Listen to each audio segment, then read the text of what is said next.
Okay, great. Let's get started. How to play as much golf as you'd like without being held back from pain or injuries or previous injuries. And really, I want you to be able to get back to walking, playing 18 holes, enjoying the 19th hole with friends and family. I know we all love that. I know I do. And not worrying that you have to really pay for that the next day. Or I know a lot of you want to be able to go on golfing trips and play 3 or 4 days in a row. You don't want to be held back or not be able to do that, or worrying in the back of your mind that I got this old injury, we'll see if it holds up. I don't want that for you. And with this presentation, I want to really kind of help show you how that's possible. Okay, so you're in the right place if you want to keep golfing, but you've been held back from previous or current golf injuries. You want to learn what you need to do to keep playing golf, since you, probably like me, I'm just not willing to give it up. You want to be able to walk, play 18 holes of golf without being in agony the next day, or knowing it's like, well, got to pop the Advil, got to throw on the ice, got to really prepare for that long next day at work. And after you resolve the pain, you wouldn't mind adding distance to your drive, dropping your score, and maybe even traveling, playing some prestigious golf courses that you haven't really thought about because of the pain. So you're in the right place if you met any of those requirements. My name is Dr. Chad Kuntz. I'll be your host tonight. And just so you can kind of learn a little bit more about me, I caddied at this gorgeous golf course. It's called the Dunes Club in New Buffalo, Michigan. I'm from that southwest corner in Michigan. Picked it up as a high school job. Actually started golfing in my senior year, joined the team, actually started on the JV. I did pretty well in my first meet, so they bumped me up into varsity and just really enjoyed that overall. And my family, as you see there, we do golfing trips all the time, and we really just get together and enjoy the game of golf. I am TPI certified, so for those of you that are unfamiliar with that, that's the Titleist Performance Institute. It's a golf certification and functional application of the golf swing, more specific to golfers. And I've helped hundreds of golfers keep playing. I'll kind of show you some more testimonials later, but I've worked with a lot of golfers. I enjoy working with them. That's a unique crowd, and I learned a lot about them when caddying, that's for sure. That was a good experience. So I want to kind of walk you through this question. How am I able to help golfers continue to get back to playing more golf? Even if some of you have tried physical therapy already, maybe you've been working with a chiropractor and they've been kind of helping manage the pain and maybe mitigate it, but it really hasn't quite gotten to the root cause of the pain. And some of you have even had surgery. You may need to avoid surgery. You're trying to avoid surgery. So right now in this presentation, we're going to kind of show you what process I take and what we take to help you get back on the golf course and feeling good. You're going to hopefully enjoy my comedic relief here. So this is a drop hook tee shot to the left side. I hate drop hooks. Those are really ugly. I haven't had one in a long time, but those are ugly. So here's kind of the recipe for success that I think a lot of healthcare practitioners miss on. It's so important to analyze your golf swing. It's a very unique whole body movement, really unlike anything else. Baseball is probably the closest with that swing, but it's so important that we analyze your golf swing and we understand what's kind of going into it, what limitations are there. I'll show you a couple examples here in a second. We want to identify your swing pattern, because if your swing pattern's off, even if you're kind of working with a golf professional, but if you've got an altered swing pattern, you might be making certain areas work too hard that could be causing pain. And that's so true, especially the back, which is really common. Poor Tiger Woods, just had another surgery. And the reality is there could be a case too where he is just overusing and overworking the back. The hips maybe aren't engaging enough. Someone's probably not doing their job to help support that full hard swing. We want to help discover your limitations in the entire body, because it really is an entire body sport. And we want to help you develop a laser focused program. In other words, we all have impairments, we all have limitations. There's a lot to keep track of here, a lot of muscles, a lot of ligaments, etc. But we want to make sure that we only tackle, or at least we do tackle, I should say, the primary impairments, the things that matter most to your golf swing that need to be cleaned up. So let's jump into golf analysis. And really before I do that, I wanted to ask you, I just kind of like to throw out this question. It's kind of philosophical in nature. I don't have the answer to it, but it's kind of fun to think about. But I like to think about, did their golf swing cause their problem? So if you have back pain, is it because you had a really bad swing and you did that enough times and it caused your back pain? Or perhaps you had tight hips, let's say, or a tight upper back. That causes you to swing a certain way, and that causes the problem. So it's really interesting to kind of wonder, chicken or egg, which came first? Maybe you're so tight before you even started a swing that you can't get into a good position and that's what causes it. But without further ado, I wanted to kind of walk you through an idea of what I look for when we're addressing your golf swing and your golf posture. So for those of you that would decide that we might be a good fit to take a look and work with you, one of the first things that I would say is let's go ahead and get some video footage. Maybe it's in the past. If you can't swing because you're hurting too bad right now, it's okay. But it's good to get an idea of kind of how your swing looks like from a couple different angles. So you can see here, first off, we want to take a look at your golf posture. You can see I do a pretty decent job. This was over at Springfield in the Fort Mill area.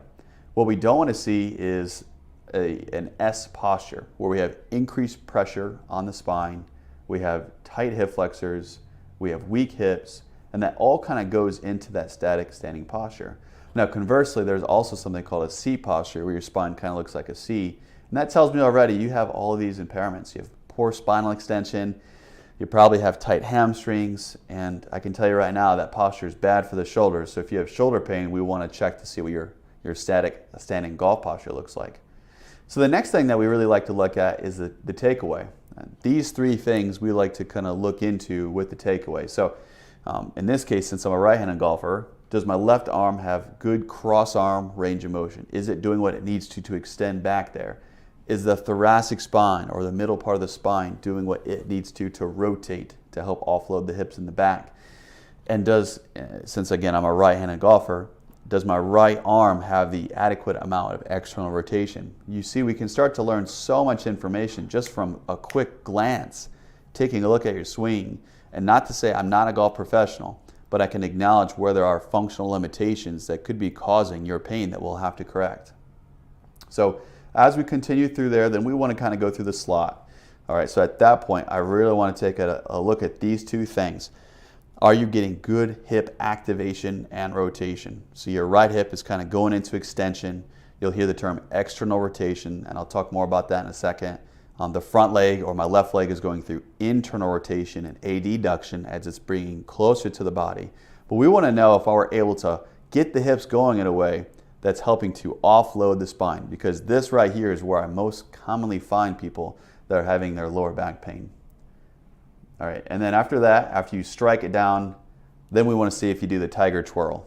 Now, I didn't do that here. I stared it down, but it's always kind of funny looking at people's swings, whether it's good or bad, if they just bail out and just march on, or if they acknowledge the pretty swing that they just had. Okay, so then we want to also take a look at the frontal view. So this is really great specifically for a hip assessment.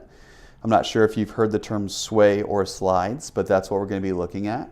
So when you go back, we're looking to see if you have a sway. Now, luckily, I don't really demonstrate any faulty, really ugly moves here, but these are some things we'd be looking for. So if you're a right-handed golfer, as you go back into your swing, we want to know if you have good, adequate hip internal rotation. And that's an assessment that we can do as well as part of the Titleist Performance Institute process too. And then in the front leg, it needs to kind of go through good, adequate hip external rotation. A lot of times there's a limitation in either one of those hips, and it could cause you to have too much of a sway where you lean too far backwards. And there's a lot of different types of compensations that you can see people do. Now, as you come forward, we want to make sure that there's adequate transfer of load and balance onto the front, in this case, my front left leg. And we want to make sure you don't slide too far forwards. It's not good for the golf swing either. We talk about trying to hit a golf ball to the millimeter. Of course, we don't want all this excessive movement. So a lot of times after we clean these things up and we clean up their motion, they have better hip rotation and activation, their scores kind of naturally start to go down just because they're more stable, and they can start to kind of really having that improved motor coordination and that control that they're looking for. So it's so important that you should understand that we take a look at your swing, because if we only help you, let's say on the table, we do some massage or you get your back cracked, if that doesn't translate well onto the golf course where you play, hopefully a lot, we're doing you a disservice. We're not really addressing one of the main causes to your pain. So we have to help people feel pain-free in what they do, regardless of what the sport is. If you just had pain going up and down the stairs, I need to see right here that you can simulate that movement in a pain-free way. If you can't, then we failed you. There's a chance your pain is going to keep coming back. So even if you felt better on the table with me doing some sort of hands-on work, if you can't demonstrate that pain-free functional movement repetitiously in the clinic, then we're failing you. And the same is true with golf. So some of these are the most common back problems that we see. And as I was alluding to earlier there, it's too much compression and extension in the trailing lower back. These three reasons are the biggest common faults that we see that low back is hurting them. The poor hip mobility, so that could be either the front left leg or the right leg or the back leg, if you will. Poor mid-spine rotation mobility, so you may not have adequate motion in what we call the upper back or the thoracic spine. Or believe it or not, poor core control. Your core may not be activated, you may just kind of be letting it hang all out there, and if it's not stabilizing the lower spine, L4 and L5, you can have almost like slippage, you can get compression, and that's where some adequate and very specific core workout programs come in. So this is just an example of kind of a novice golfer where they're not getting adequate hip rotation, they yield lack of hip engagement, poor hip control, and that very well could lead to lower back pain and compression. Okay, so without further ado, it's time to start to think about what we call the mobility stability continuum. So if you take a look over here on this picture, you can see that every body part has a duty. It has specifics of what it should accomplish. So the lower lumbar spine should be inherently stable. The hips, as you can tell, should be mobile. Now, and it's important as a golfers, we should look really the entire area. So if you go into the kind of mid-back, that should be mobile. That's kind of what I keep talking about with the thoracic spine. Upper area should kind of be a little more stable. The knees should be stable as well, and the ankles should be mobile. So the hips really need to be excessively, or I should say adequately, mobile to support the low back. So oftentimes we're doing a lot of hip work, we're stretching you out, getting the hips to learn how to rotate, which is a key part of the functional assessment that we do for golfers to make sure that you can do that. Now, probably the second most common problem we see with golfers is their shoulder, most often the rotator cuff. So there's a couple of different ways that you could have pain, typically during the end of your backswing, on the front side, or the follow through, okay, as you're going through and you don't have that rotation. So let's take a look as to what could be causing some of the pain that you're having due to the limitations that we need to correct. So if you're having pain in the left arm as you're going into your backswing, I'm sure a rower doesn't. All right, so the left arm would be internal rotation. What we'll focus on right here is the external rotation that you can see highlighted in circle. So sometimes if you don't have adequate external rotation of the shoulder, that can cause your pain in and around the rotator cuff. Now I tend to find it's due to tight pecs. You can see that it's kind of sitting right there. That's specifically the pectoralis minor, so it sits below the pec major. A stiff spine and or tight lats can all cause limitations in external rotation, and that can cause some what you might feel like as the rotator cuff pain you feel. Now, sometimes if you're having pain in the cross arm into internal rotation, which I was kind of saying a second ago, that can also be due to a stiff spine and tight lats. And in addition to that, the shoulder blade. So in this case, for this golfer, Rory, on his left shoulder, if that wasn't moving well, due to a tight shoulder blade and the muscles around it, that could be giving you that limitation as you go to reach across your body, which could cause some form of impingement, which could actually eventually lead into a rotator cuff tear. All right, so hopefully you like my comedic relief. So we had a worm burner, it punched out, and now we're in a decent position, hopefully an up and down for a par. All right, so what about golfer's elbow? So a lot of you have golfer's elbow. I can tell you right now, it's typically due to overuse of common flexor tendon muscles, which I'll show you in a second. And I will tell you this, surprisingly enough, if you can correct your form, because a lot of people are overusing their arms specifically, and I actually have a little bit of a bad tendency of this too. I tend to overuse my right wrist and my right forearms to generate the power, not getting enough from my front arm. That can cause an overuse, in my right elbow. And just by repetition and movement, that can irritate some of those muscles and cause some inflammation. I will also say this, that you should know this. If you, most likely you probably have weakness on the same side of the shoulder. And that's true of me too. Had some problems with the shoulder in high school and I'm still working through that. But I know that this right shoulder is a little bit weaker than my elbow, or it needs to be stronger to help support the elbow. So a lot of times with elbow pain, we need to look up the river and see if the shoulder is doing its job. So that's a really important point there to be made. So let me just kind of show you a little inside look as to what is going on with these elbow flexor tendons. As I said earlier, it's typically an overuse injury. I'll pause it here so you can take a good look at that. This is typically the therapeutic combination that we found to be really helpful, in addition to understanding if the shoulder's strong, if the shoulder's doing what it needs to. This is taking it in for granted. We took a look at your swing analysis and we're making improvements there. I can tell you also, icing, deep massage, really getting into these muscles. I've had really good success with dry needling just with this part of the muscles in the golfer elbow. And elbow offloading braces can help. A lot of you probably tried all that already. And that's why it's usually important to take a look at the entire golf swing, your core, your shoulders, and everything that could be supporting these muscles. So that's just kind of an inside look. And that's what I was saying earlier about the same-sided shoulder weakness. But yeah, that's just kind of an inside look as to where those common flexor tendons are. Again, commonly called golfer elbow. I tend to find it's due to overuse and pretty easily fixable, even if you've had it for a long time. And the reason I can say that is because no one seems to be looking at people's golf swing. They just try to work with them on the table, and then they send them out there and they say, go ahead and hit a bucket of balls, and their pain comes back. And then they just wonder, is it me? Like, what's happening? Maybe I'm just not meant to play golf. No. We just need to make sure that we take a look at your golf swing. We take a look at the same-sided shoulder and the strength of the rotator cuff. We take a look at the whole picture. Usually, golfer's elbows should go away pretty quick. All right, guys, we had a decent chip to 20 feet. We're putting for dough. You like that? Drive for show, putt for dough. Isn't that the truth? So here it is. So if you feel like what we're talking about makes sense to you, if you want to get back, and right now I imagine the weather's getting a little bit nicer and we want to get out and start playing a little bit more and kind of itching. Will this be the year I can play however many rounds I want? Maybe I can drop my handicap to a 10, a 5, a scratch, who knows, depending on where you're at.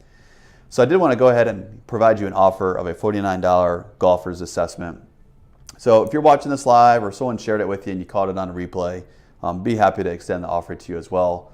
So understand this too, if you're watching this right now, if you plan on golfing before you come in, it'd be great to get some footage of you from behind or in front.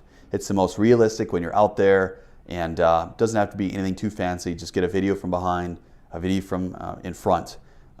And that usually goes a really long ways for us. We can kind of replicate your swing in here too. You could even bring in like a 7-iron. I got a spot for you that you could just kind of go through some swings and I could record that. But I think that's pivotal, and I'd like to gather that information even on your first golfer's assessment. So in addition to that too though, we want to take a look at your postural examination, not just your, we want to take a look at some other functional movements, like how are you squatting, how are you lunging, how are you moving in general. We want to take a look at some of your strength assessments, take a look at the joints, really understand what your goals are. You know, that's so important to understand what your goals are. Are you just a recreational golfer? You just want to go out there and play every now and then? Are you serious? Are you competitive? You know, what does this mean to you? And that way we can really understand what your needs are, and we can kind of create a program based around that too. So speaking of program, it might look something like this. We like to give you an expectation, typically after the second visit, of what you could expect for your total program. I typically see it divided into something like this. We're going to need some sort of hands-on work to loosen up. I had sent you that PDF for the golfer stretches and what have you. If you don't have that, you don't know what I'm talking about, just let us know. We'll be able to get that to you. But some of you may not have been even ready to try some stretches out because your tissue's not ready. So we have to kind of prime the tissue, warm it up, loosen it up, get some of those knots out. And only there we can move into what we call our corrective base exercises. We're improving motor control. You know where you're at in your space. The lower back and the pelvis is a really key one. You know how to move it, how to rotate it independently of your upper spine or your hips. And mobility is typically really crucial for golfers, specifically in the hips. I will say that. And from there, we like to really cement away your pain by giving you a strength and conditioning program. Don't worry, it's not like you have to go to the gym 5 days a week if you don't want to. We prescribe a lot of at-home workout programs, just 2 or 3 days a week, very supplemental, complementary to your golf game and whatever your impairments were the most. I would tend to say most people take between 3 to 5 months to really clear away their pain, lock it away, and feel totally confident that it won't come back. It does take a lot longer than I would say traditional care looks at. You know, a lot of people say they come in and the therapist gave them a program for 3 times a week for 4 weeks and that was it. Your insurance didn't want to pay any more for that. And you know, you just know that wasn't enough for me. And So we don't really abide by that same model. We typically only see someone maybe once, twice a week, but we spread it out a lot longer because a lot of what has to happen is in the brain. You have to learn these things yourself. You have to deconstruct your movement patterns and reconstruct it. And that typically takes the 3 to 5 months. We want you to start to feel pain relief rather quickly within the first 30 days, I would say. So I just wanted to kind of walk you through some different testimonials of some people we've worked with if you're wondering if we can help someone like you. So this person had rotator cuff surgery, never really recovered. They were kind of scared to get back to swinging and swinging hard and aggressively. You know, they didn't want it to tear. And so we were able to help that person get back to what they felt like about 95%. They felt a lot more confident that they could get out there and play golf again. And that's so important to me, that you feel confident, that you know you're not doing any damage to your body, and that you feel good about it.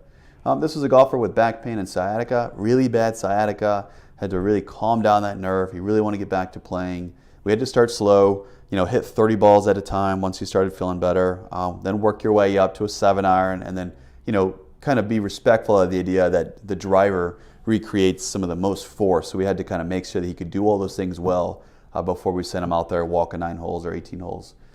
Someone else with wrist pain, you know, it was important to kind of see the whole picture. If you have wrist or hand pain, again, that's where we want to take a look at your swing, take a look at the forearm and elbow at that point, even the shoulder. And then sometimes we just want, you know, we have golfers who just want to prevent pain.